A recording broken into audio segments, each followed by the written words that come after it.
हरिओम नमस्ते जी। शिक्षा की जब भी बात आती है तो लोग ये कहते हैं, चाहे सोशल मीडिया हो या आप बाजार में कहीं बैठे हो चार लोगों के बीच में, तो ये बात जरूर आएगी कि हमारे गुरुकुल जो है वो मुगलों ने नष्ट कर दिए, अंग्रेजों ने नष्ट कर दिए, आदि आदि चीजें हैं कि हमारी जो भी वैदिक शिक्षा की पद्धति थी उसको समाप्त कर दिया गया। मैं भी इस बात को मानता हूं, किसी ना किसी हद तक मैं भी मानता हूं, लेकिन मैं ऋग्वेद पढ़ रहा था। इसका शायद 7वां मंडल है और 68 नंबर का या 86 नंबर का है। वैसे मैं वीडियो में लिख दूंगा कौन सा सूक्त मैं पढ़ रहा था। उसके 10वें मंत्र को जब मैं पढ़ रहा था तो मेरे को एक बड़ी मजेदार बात वहां पे पता चली कि वहां पे बात हो रही है सूरा अर्थात शराब की। शराब की जब मैंने वहां पे बात होते देखी तो ये तो क्लियर हो गया कि सतयुग में, जब हमारे वेद थे सतयुग से ही है स्टार्टिंग से, तो सतयुग में भी शराब थी। ठीक है, शराब पी जाती थी, शराब होती थी। अन्य नशों की भी वैसे आगे चल के बात आती है, अन्य अन्य ग्रंथों में आती है। तो मैं देख रहा हूं शराब जो है वो सतयुग से चलती आ रही है और आज कलयुग की आज की तारीख तक जो है शराब बंद नहीं हुई। यानी कि शराब समाप्त नहीं कर पाए, मुगल भी नहीं कर पाए और अंग्रेज भी नहीं कर पाए। तो ये हमारे गुरुकुल कैसे समाप्त हो गए भाई? जो हमारी सबसे मेन चीज थी वो बंद करवा गए मुगल और अंग्रेज आकर, लेकिन शराब नहीं बंद हुई। जबकि शराब जो है वो इस्लाम में जो है वो हराम है। और अगर वो बंद होनी होती, मुगल यदि बंद करवा सकते तो शराब को सबसे पहले बंद करवाते वो। ठीक है, क्योंकि तब तक 500 साल तक या 600 साल तक उनका राज तो चल ही रहा था ना। लेकिन 500 साल मुगल काल के बाद भी और सतयुग से लेकर अभी तक भी शराब बंद नहीं हुई। शराब के ठेके जगह जगह पे खुले हुए हैं, गली गली में हर सड़कों पे खुले हुए हैं, लेकिन गुरुकुल एक भी नहीं खुला हुआ। तो मतलब ये स्पष्ट है ना कि यहां पर कुछ ना कुछ तो है जिसमें हमारी बेईमानी साफ झलकती है। आप देखिए, अपने गली के बाहर, सड़क के बाहर निकलिए, पैसे लगाकर ही लोगों ने शराब की दुकान खोली हुई। ऐसा तो नहीं कि वो फ्री में खुल जाती है और गुरुकुल में पैसा लगता है इसलिए गुरुकुल नहीं खुल रहे। बात बड़ी सीधी साफ है। अपनी बेईमानी को हमें एक्सेप्ट करना चाहिए कि हमें गुरुकुलों की कोई आवश्यकता नहीं।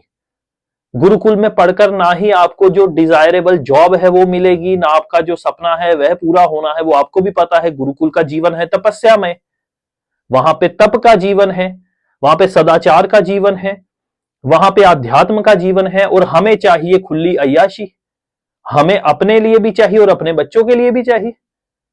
ये बातें सिर्फ कहने की होती हैं कि भाई हमें कोई अध्यात्म से या धर्म से कोई लेना देना है, परंतु हम बीच में से या अंदर से हम क्या है ये हम अच्छी तरीके से जानते हैं। और यही बेईमानी जो है ना ये हमारी झलक रही है समाज में। समाज कौन है? मैं, आप और जितने भी लोग आपके आजू बाजू है ना, यही समाज है। समाज कोई ऊपर से उतर के आने वाली चीज नहीं है।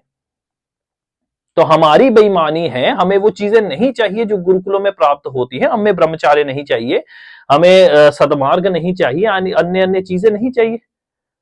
हमें चाहिए वही गंदगी जो कि हम खाना चाहते हैं स्वयं भी, और बच्चों से भी वही आशा करते हैं कि बच्चे भी वही कमाकर घर पे लाएंगे। बड़ी बातें हो रही कि भाई जुआ नहीं खेलना चाहिए, आदि आदि। अभी आप कभी जुआ खेलते पकड़े जाएंगे तो माता पिता बोलेंगे देखो जी ये तो जुआरी है, इसको मारो पीटो अच्छी तरीके से। वहीं आपके जुए में 1 करोड़ रुपया यदि लॉटरी निकल आती है आपकी किसी ऐप से या कुछ भी, तो देखिए घर वाले कैसे ढोल बजाएंगे अभी। तो समाज की अपनी बेईमानी के कारण जो चीजों को वो नकारना चाहता है ना वो बंद हो जाती है समय के साथ। ऐसा नहीं है कि उसको कोई बंद, बताइए शराब बंद नहीं करवा सका कोई भी आज तक, सतयुग से चली आ रही है। और आपके गुरुकुल बंद हो गए। इतनी यदि आप में ईमानदारी होती ना तो आप लोग खुद अपने लिए गुरुकुल बनाते। जैसे आप खुद पैसे इकट्ठे करके लोन लेकर भी वाइन शॉप्स खोल लेते हैं। आपका मतलब क्या है? हम सब समाज की बात कर रहा हूं। तो यह सच बात है कि हमें गुरुकुलों की आज कोई आवश्यकता नहीं है, क्योंकि हम ईमानदारी का जीवन जीना नहीं चाहते, सन्मार्ग पर जाना नहीं चाहते। वैदिक शिक्षा से हमारा कोई लेना देना नहीं, ना ही हम वैदिक जीवन जीना चाहते। तो मुझे लगता है कहीं ना कहीं अपनी जो बेईमानी है ना उसको एक्सेप्ट कर लेना चाहिए। आज इन चीजों को एक्सेप्ट नहीं करोगे ना, कल जाके जनरेशन बाय जनरेशन और ज्यादा जाएंगे, और जहां कोई 2 4 5 गुरुकुल होंगे भी ना कहीं पूरे देश में, वो भी नहीं बचेंगे आने वाले समय में। तो अपने आप से पूछिए, आप अपने बच्चों को क्या बनाना चाहते हैं? पायलट बनाना चाहते हैं, वकील आदि बनाना चाहते हैं, या कोई संत महात्मा जन बनाना चाहते हैं? क्या गुरुकुलों में पायलट नहीं बन सकते, या वकील नहीं बन सकते क्या? इसरो के साइंटिस्ट भी हैं जो गुरुकुलों में पढ़े हुए हैं।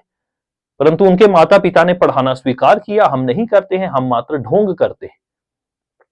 आज तक आपके माता पिता ने आपको एक स्रोत तक घर में बैठ के पढ़ाया हो ना, ये भी बहुत दुर्लभ बात है। या आपके माता पिता को स्वयं भी पढ़ना आता हो ना कोई स्रोत, ये भी बहुत बड़ी बात है आपके लिए। तो अपनी बेईमानी को हमें देखना चाहिए, यही कहकर मैं इस चीज को संपूर्ण कर रहा हूं। किसी भी मुगल में, किसी भी अंग्रेज में इतना दम नहीं था कि वह हमारे गुरुकुल बंद करवा सकते। हमने जब उनको फॉलो करना शुरू किया, उनके पीछे पीछे जाना स्वीकार किया, चाहे हमें कुछ पता हो या नहीं हो, तब उन्होंने देखा ये हमारे पीछे आ रहे हैं, हमारी गोरी चमड़ी देख करके हमसे प्रभावित हो रहे हैं, तो बस उन्होंने जिस प्रकार से तुम्हें चलाना चाहा तुम चलने लग पड़े, तुमने आपको महान समझने लग पड़े उनके पीछे चल करके। फिर मैकॉले आदि आए और उन्होंने जो रहती कसर थी उसको भी पूरा कर दिया। अंतिम कील जो ताबूत में ठोकना था वो मैकॉले जैसे लोगों ने ठोक दिया। बताइए क्या असंभव है आज भी गुरुकुल बनाना? तो ये बात है, अपनी बेईमानी को स्वीकार कर लेना चाहिए। बाकी आपके क्या कमेंट्स हैं वो आप नीचे लिख ही सकते हैं, कमेंट सेक्शन आपका है। आप भी कुछ अपनी तरफ से बातें लिखिए, मैं भी उसका रिप्लाई देने की कोशिश करूंगा। आप सबने यहां तक देखा है, आप सबको बहुत आभार है। बड़ा दुख होता है ऐसी वीडियो बनाते हुए भी, ऐसी बातें बोलते हुए, लेकिन क्या करूं, फैक्ट्स को थोड़े डिनाई कर दूंगा मैं किसी भी प्रकार से। जल्द ही अगली वीडियो में भी वैसे मैं आपसे मिलता हूं और कोई नया टॉपिक लेकर। आप सबका आभार है। हरिओम।